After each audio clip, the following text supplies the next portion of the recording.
Hello, today's topic is columns in Revit. Before we get started modeling our columns, we need to establish the grid lines and levels of our projects. To create our grid lines, we have to make sure that we are on a floor plan level, level 1 for example.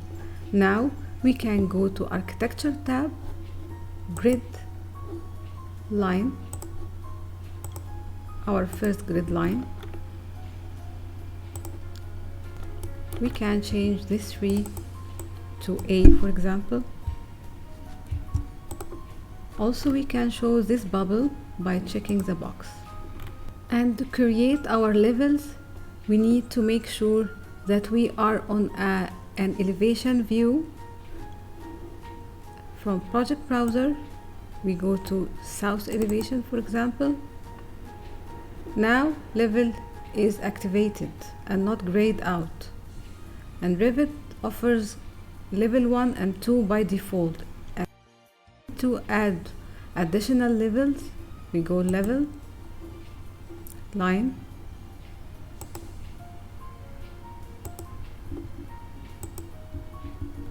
now we have level 3 and level 4. It is important to set our dimensions as per our design intent.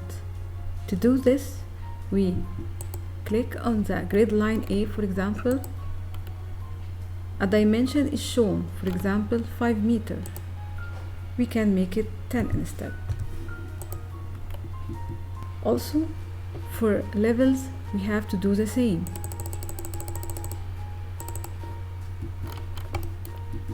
Select level 2. A dimension is shown, we can make it 4 meters instead of 3 meters, for example. By the way, for dimensions, we need to set out our project unit as per our preference. To do this, we go Manage Project Unit.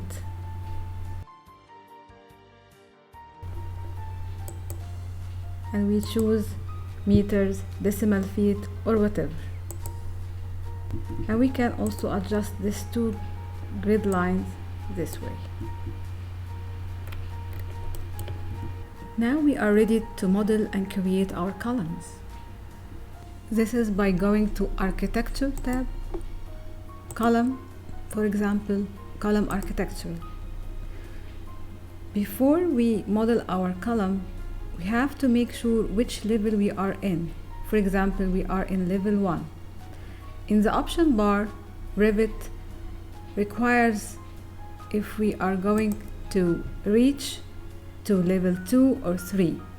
For example, I will choose level 3 and then place my column.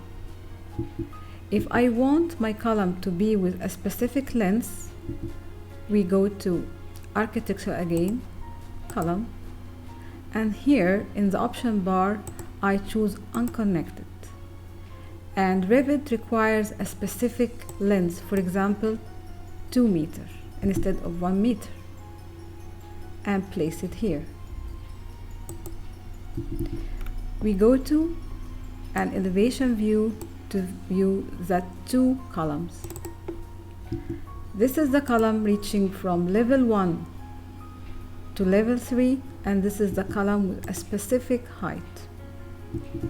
We notice that from properties, the top level of that column is level 3 and base level is level 1. Also for this, the property shows that the base level is level 1 and its offset is 2 meters. If we go back to the option bar, we notice height and depth. Height means columns go upward. Depth means they go downward. Please note generally throughout Revit course that if we don't find our preferred element such as a particular column from the type selector, we need to go to load it from load family. For example, we find from the type selector that there are only 3 types of rectangular columns available. So if we need, for example, a round column, we go to load family, US metric, I prefer US metric. Columns, we have round column, metal clad column, chamfered column, so I will load round column. If we go to the type selector, now we find additional 3 types of round column and the old 3 type of rectangular column. Another general note is that when we use any type of element such as a column, it is recommended to duplicate that type so we don't lose the original settings of Revit of that column, for example, and keep these settings intact. Most probably we would need to change the dimension of that round column. So if we go to the properties, edit type, we will find that its diameter is 0.152 meter.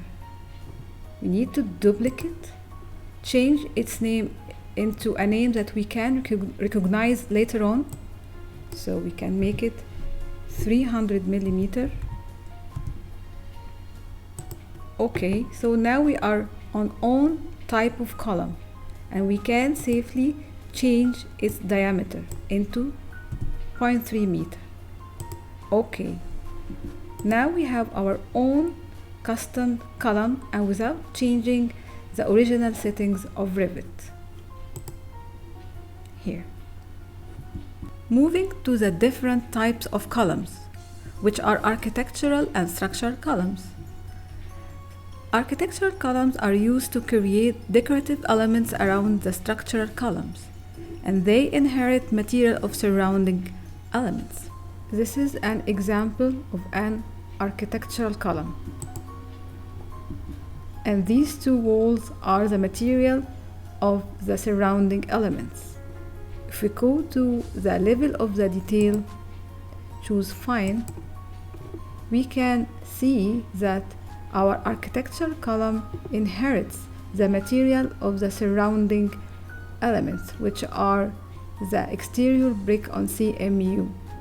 However, structural columns are bearing elements that are used to create the real columns that are going to be supporting the building.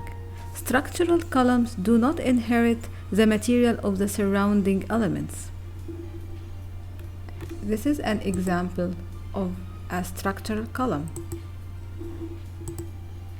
Finally, what is pinning?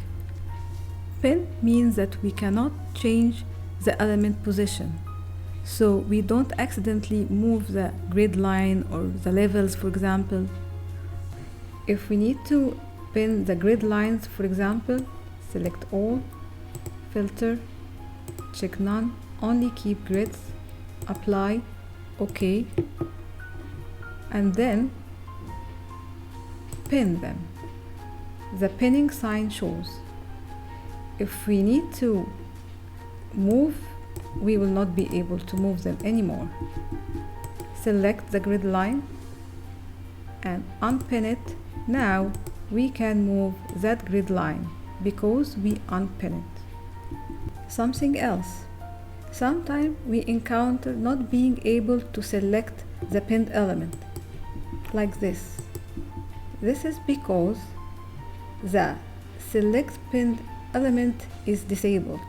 So if I enable it by clicking on it, I can select that pinned element.